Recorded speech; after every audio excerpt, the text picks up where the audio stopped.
अस्सलाम वालेकुम, मैं हूँ गुलचलैन आरिफ और आप देख रहे हैं प्रोग्राम TRT 360। नाज़रीन, बिल आखिर वो हो गया जिसका सबको इंतज़ार था।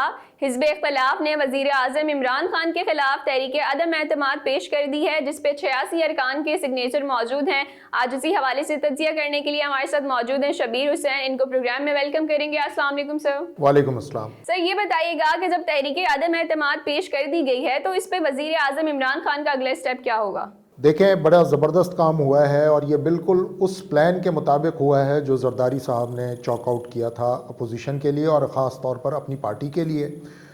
जिस दिन उनका ख़्याल था कि बिलावल जो हैं वो इस्लामाबाद में दाखिल होंगे, बिल्कुल उसी दिन जो है हिज़्ब इख्तिलाफ जो है वो तहरीक अदम एतमाद पेश करें इमरान खान साहब के ख़िलाफ़। और बिल्कुल उस प्लान के मुताबिक ये काम हुआ है कि आज 4 बजे जलसा शुरू होना है बिलावल का इस्लामाबाद के डी चौक पर और ये तहरीक अदम एतमाद आ गई है। इमरान साहब का, वज़ीर आज़म साहब का क्या होगा, तो ये लोगों को समझ लेना चाहिए कि वज़ीर आज़म के लिए ये बिल्कुल भी कोई चौंका देने वाला काम नहीं है। वो बहुत दिनों से उनको मालूम था, वो इसकी तैयारी कर रहे थे। और मैं आप लोगों को एक ख़बर दे दूं कि इस वक्त भी मिनिस्टर्स इनक्लेव में इस्लामाबाद में कोई 6 से 8 हिज़्ब इख्तिलाफ के अरकान हुकूमती वज़रा के साथ बैठ कर के अपने मामला तय कर रहे हैं। तो ये मैं आपको बताऊं कि वज़ीर आज़म भरपूर तैयारी कर रहे थे और उसकी पहली कड़ी सामने आ गई है कि हिज़्ब इख्तिलाफ के अरकान भी इस वक्त मिनिस्टर्स से मुलाकात करके अपने मामला तय कर रहे हैं। सर, ये बताइएगा कि इस सारे सिनेरियो के बाद काफ लीग का अगला स्टेप क्या होगा, क्योंकि एक तरफ अलीम खान ग्रुप भी इनके सामने आके खड़ा हो गया और इसके अलावा MQM क्या करेगी अब? जी, ये काफ लीग के बारे में तो एक बात मैं क्लियर कट बता दूं कि वो किसी भी सूरत इस वक्त पंजाब में चीफ मिनिस्टरशिप से कम पर कॉम्प्रोमाइज़ नहीं करेंगे। ख़ास तौर से अलीम खान ग्रुप के सामने आने के बाद उन्होंने अपनी मैनूवरिंग तेज़ कर दी है। जहांगीर तरीन ग्रुप के लोगों से, काफ़ी लोगों से आज के दिन परवेज़ इलाही साहब की लाहौर में मुलाकातें हुई हैं। चौधरी शुजात हुसैन साहब ख़ुद बनफ्स नफीस इस्लामाबाद पहुंच रहे हैं। तो काफ लीग बिल्कुल अपना हिस्सा लेगी इस पूरे सूरत हाल के अंदर। वो अपना वोट सस्ता नहीं बेचेगी, वो पूरा हिस्सा लेगी और वो हिस्सा ये होगा कि बुज़दार साहब को अगर हटाया जाए तो अलीम खान वज़ीर आला ना बने PTI की तरफ से, बल्कि चौधरी परवेज़ इलाही साहब को काफ लीग के हिस्से से वज़ीर आला बनाया जाए। MQM का मामला ये है कि MQM अपने वो मुतालबात मनवाएगी जो कि उनके कई सालों से सामने आ रहे हैं। मिसाल के तौर पे उनके सरकारी दफातर खुलवाना जो कि ऑपरेशन के दौरान बंद किए गए। इसके अलावा उनकी डिमांड 2 मज़ीद वजारतों की हैं जो कि काम की वजारतें हों, वो कोई ऐसी ही हल्की सी वजारतें ना हों। वो उस पर भी बात करेंगे और वज़ीर आज़म वैसे भी कल कराची आ रहे हैं, बहादराबाद जाएंगे, तो वहाँ पे ये मुतालबात रखे जाएंगे और कभी इम्कान है कि उनके बहुत से मुतालबात शायद मान भी लिए जाएं। शबीर साहब, ये बताइएगा कि आपको लगता है कि ये जो ओपोजिशन है ये 172 अरकान वज़ीर आज़म के खिलाफ लाके खड़ा कर सकेगी? देखें, यही तो चैलेंज है और ये शेख रशीद साहब जो हैं कई दिनों से इनको बता रहे थे कि भाई जब आप हिज़्ब इख्तिलाफ की तरफ से आप तहरीक अदम एतमाद लाएंगे तो फिर आपके पास नंबर्स होने चाहिए। हुकूमत को नंबर अब शो करने की ज़रूरत नहीं है, नंबर्स शो करने हैं हिज़्ब इख्तिलाफ ने कि वो 172 लोगों को सामने लेकर के आए। आज जो तहरीक अदम एतमाद जमा कराई गई है उस पर 86 अरकान के दस्तखत हैं। तो 86 अरकान का मतलब ये है कि अभी मज़ीद कोई 90 के करीब या इससे कमोबेश इतने ही मज़ीद अरकान शो करने हैं हिज़्ब इख्तिलाफ ने जिस दिन इस पर वोटिंग होगी। और ये आपको पता होना चाहिए कि वोटिंग वज़ीर आज़म के लिए जो होती है वो सादा होती है, वो डिवाइड ऑफ द हाउस होता है। एक गैलरी की तरफ अपोजिशन के लोग चले जाते हैं और एक गैलरी की तरफ जो हुकूमत के हिमायती होते हैं वो चले जाते हैं।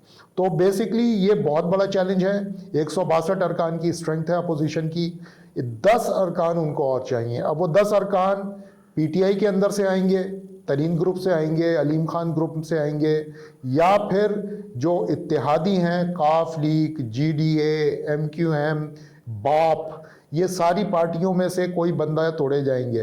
तो ये अब अपोजिशन की व्हीलिंग एंड डीलिंग पर डिपेंड करेगा। जो ट्रस्टेड इस मामले में आदमी हैं वो जरदारी साहब हैं। जरदारी साहब व्हीलिंग एंड डीलिंग के मास्टर हैं। वो हर किसी से किसी न किसी तरह की डील बना लेते हैं, चाहे वो पैसों के ज़रिए हो या किसी और लालच के ज़रिए हो, तो वो कर सकते हैं। दूसरी तरफ इमरान खान साहब अपने वोट्स को इंटैक्ट रखने की पूरी कोशिश करेंगे, जिसका मैंने आपको पिछले जवाब में बताया भी कि मिनिस्टर्स जो हैं उनके एक्टिव हो गए हैं।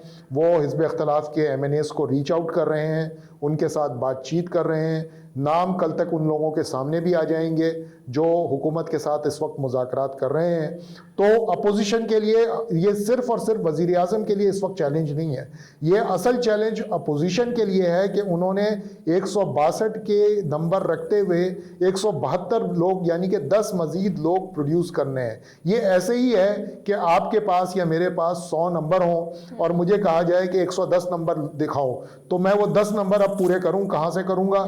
ये मुझे दिखाना पड़ेगा और ये अपोजिशन के लिए बहुत कड़ा चैलेंज है।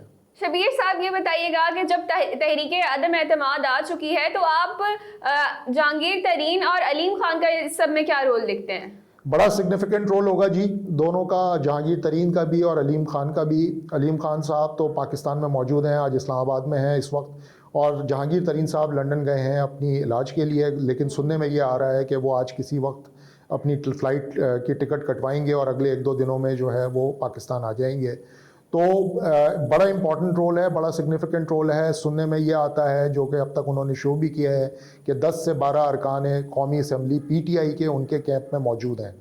तो मुझे लगता है कि इमरान खान साहब ने जितना बैकडोर सारा कुछ किया है कल से लेकर आज तक, गवर्नर इमरान इस्माइल के साथ और फवाद चौधरी के साथ मिल करके, वो दोनों अपनी डील बहुत अच्छी करेंगे, तरीन साहब भी और अलीम खान साहब भी, लेकिन वो कैंप नहीं छोड़ेंगे PTI का, क्योंकि देखें आइंदा इलेक्शन आना है और आइंदा इलेक्शन में सबों को पता है कि नून लीग और पीपल्स पार्टी की तरफ से टिकट मिलना बड़ा मुश्किल है, तरीन साहब को भी और अलीम खान साहब को भी। असल में जो उनका कैंप है वो है PTI ही, लेकिन सिर्फ़ और सिर्फ ये है कि वो अपनी एक बेहतरीन डील बनाना चाह रहे हैं इमरान खान साहब के साथ। वो डील किसी भी सूरत में हो सकती है। मिसाल के तौर पे वो इस तरह से भी हो सकती है कि उस्मान बुज़दार साहब को पंजाब से फारिग कर दिया जाए चीफ मिनिस्टर के ओहदे से, और PTI के इस बागी ग्रुप में से यानी कि तरीन और अलीम ग्रुप में से किसी एक को चीफ मिनिस्टर बना दिया जाए। ये भी हो सकता है। ये भी हो सकता है कि जो केसेस मुकदमात हैं अलीम खान के ऊपर और जहांगीर तरीन के ऊपर, ख़ास तौर से तरीन साहब के ऊपर, उनको किसी न किसी तरह से दबाने के लिए वज़ीर आज़म अपना कोई रोल प्ले करें। गो कि वो उनकी पॉलिटिकल स्लोगनरिंग के लिए बहुत डैमेजिंग होगा, लेकिन फिर भी अभी हुकूमत बचाने के लिए ये काम आजमूदा फार्मूला हो सकता है, ये काम भी हो सकता है।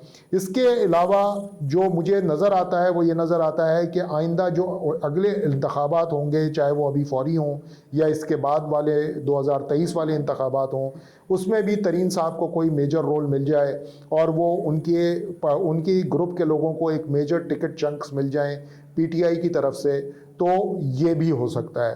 तो मुझे नहीं लगता कि ये दोनों ग्रुप्स जो हैं वो PTI से अलहदा होकर हिज़्ब इख्तिलाफ के कैंप में चले जाएंगे और वहाँ वोट करेंगे। हाँ, वो ये ज़रूर कर रहे हैं कि इस वक्त एक बारगेनिंग पोजीशन उनकी आ गई है और वो एक बेहतर बारगेन की तलाश में है वज़ीर आज़म से। जी नाज़रीन, तो ये था हमारा आज का प्रोग्राम। हमारे साथ मौजूद थे Shabbir Hussain. Thank you so much sir for coming. अब देखना ये है कि सियासी माहौल में आगे क्या पेशरफ्त हमें देखने को मिलती है। आज के प्रोग्राम में इतना ही, फिर हाजिर होंगे नए प्रोग्राम के साथ। अल्लाह निगहबान।